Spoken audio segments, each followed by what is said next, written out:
نابۆ دەسەڵاتی دینی بژی سۆسیالیزم. نەفرەتی خەڵک لە دەسەڵاتی ئیسلامی و ئیسلامی سیاسی هێندە بەرچاو و قوڵەکە تەنانەت کۆمەڵێک لە ئاخوندە ڕێفۆرم خوازەکانیش کەم و زۆر دانیان پێداناوە. ئاخوندێک بە ناوی فازڵ مەیبۆدی ڕۆژی سێی ڕێبەندان لە وتوێژ لەگەڵ هەواڵنێری حکوومەتی ئیلنا وتویەتی کە لاوان لە نوێژکردن دوور کەوتونەتەوە. هەر ئەم ناوەندە وتوشێتی کە زۆرێک لە تەڵەبەکان لە ترسی نێو نیتکەی خەڵک کەمتر بەجلی ڕوحانیەتەوە لە شوێنە گشتەکان دەردەکەون. هەندێک لە ئاخوندەکان وتویانەکە خەڵک زۆرجار لەسەر شەقام پێیان وتوین مارمێلکە یان وتویانە حاجی بێنزەکە بەدەستان نەگەیشت. مەحموود تەقی فازڵ مەیبۆدی ڕاشکاوانە وتویەتی کە لە کۆمەلگای ئەمڕۆی ئێراندا نگای خەڵک بە نسبەت ڕوحانیەت نگایەکی خراپە. وتەکانی ئەم ئاخوندە پاش ئەوە هاتە گۆڕەکە لە شاری قۆم تەڵەبەیەکی لاو بە خاتری حجاب ژنێکی ئەمری بە مەعروف کردبوو پاشان مێزەرەکەی لەلایەن ئەو ژنەوە پێشێل کرابوو. بەپێی نەزەرسەنجیە کە لە خەرمانانی ساڵی 1399دا بڵاوکرایەوە نزیکەی نیوەی کۆمەلگای ئێران لە دینداریەوە بە بێدینی گەیشتونە و تەنیا 32% کۆمەلگا خۆیان بە مسلمانی شیعە دەزانن. بەپێی ئەم ڕاپرسیە نزیکەی 6% کۆمەلگا ڕایان گەیاندووە کە نوێژ ناکەن. 68% کۆمەلگای ئێران لەسەر ئەو باوەڕن کە نابێ ئەحکامی دینی پێوەری یاسادانان بێت. بەپێی ئەنجامەکانی ئەم نەزەرسەنجیە 71% کۆمەلگای ئێران لەسەر ئەو باوەڕن کە ناوەندە دینیەکان دەبێت خۆیان خەرجیەکانیان دابین بکەن و هەروەها 42% پێیان باشترەکە تەبلیغکردنی هەموو دینەکان لە ئاستی گشتیدا قەدەغە بێت. نەزەرسەنجی گروپی توێژینەوەی بیرروڕای ئێرانیەکان نیشانی داوە کە 57% کۆمەلگا دژی ئەوەن کە دروسی دینی لە مەدرسەکان بە منداڵەکانیان بوترێت. هەروەها ئەم ڕاپرسیە نیشانی دەدات کە ئەساسەن 58% کۆمەلگا باوەڕیان بە حیجاب نییە. ئەوەی کە باسی لێکرا واقعیەتێکی ئاشکران و بۆتە هۆی نیگەرانی ژمارەی لە خاوەنانی دەسەڵات. سەرمایەداران و توێژە مڕەفەهەکانی کۆمەلگا بەگەڕانەوەی هەموو نەهامەتەکانی کۆمەلگای ئێران بۆ هەندێک ئاخوندی دەنگ دروشت و هەیئەتی دەسەڵاتداری ڕژیمی ئیسلامی هەوڵ دەدەن ڕیشەی واقعی ئەم نەهامەتیانە لە خەڵک بشارنەوە و سیستمی سەرمایە و گشت مەسەب لە ژێرزەبری کرێکاران و خەڵکی زەحمەتکێش بێننە دەر.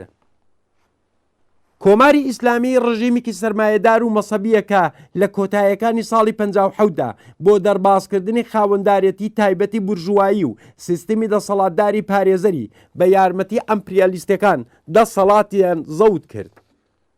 ڕەفسەنجانی لە کتێبی بیرەوەریەکانی خۆیدا دانی بەم واقعیەتە داناوە و ناوبراو دژی زەوتکردنی کارخانە، مەعدەن، ماڵ، بۆرج و یان زەوی بووە. سەرانی ئەو کاتی ئامریکا لەوانە جیمی کارتر لایەن وابوو کە نەک ئاخوندەکان بەڵکو نەهزەتی ئازادی و کەسانێکی وەک بازرگان ڕزگاری بەخشی دەوڵەتی بورژوایی زەربەدیتوو لە شۆڕشی 57 و ڕاپەڕینی ڕێبەندان دەبن.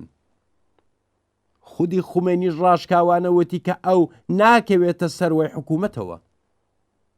بەڵام قوڵبوونەوەی شۆڕش پاش ڕووخانی حکوومەتی پەهلەوی و بۆ وەدی هاتنی نان، کار، ئازادی ڕێگەی بە خومێنی نەداتا بەڵێنیە کە بە کارتێر و باقی دەسەڵاتدارانی ئەو کاتی ئامریکا لە پێناو ئارامکردنەوەی ئێرانیدا بوو بەرێتە سەر.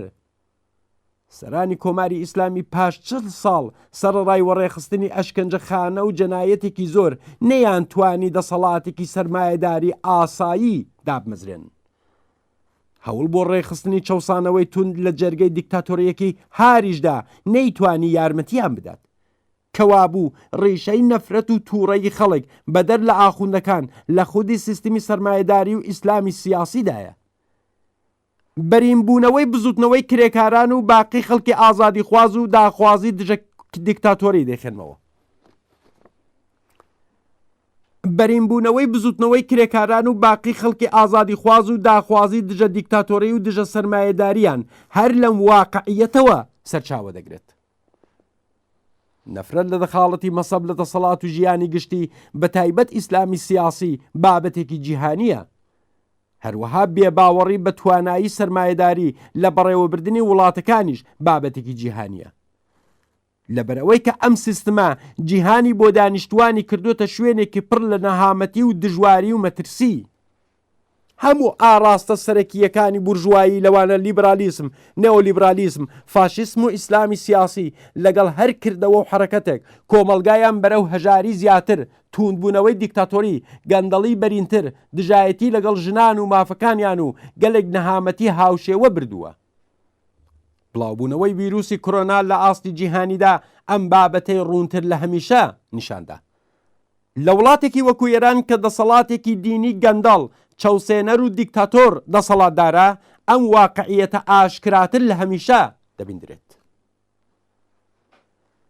پەرەسەندنی هەژاری لە ناوبردنی ژینگە، توندبوونەوەی چەوسانەوە و دیکتاتۆری لە وڵاتانی پێشکەوتوو لە حاڵی گەشە لە ماوەی چەندەی ڕابردوودا بێتوانایی بورژوازی و ئاراستە و دەوڵەتەکانی بۆ ڕێگری لە پەرەسەندنی کێشەی وڵاتەکان نیشانی دەدات کە سۆسیالیسم تەنیا بەدیلێکە کە دەتوانێت جیهان لەسەر لێواری هەڵدێر ڕزگار بکات و بیهێنێتەوە شوێنێک کە تێیدا کۆمونیستەکان، کرێکارانی پێشڕەو و مرۆڤ ئازادی خوازەکان بتوانن بە کەڵک وەرگرتن لە دوایین دەستکەوتەکانی زانست و تەکنۆلۆژی مرۆڤایەتی بەرەو ڕزگاری هیدایەت بکەن.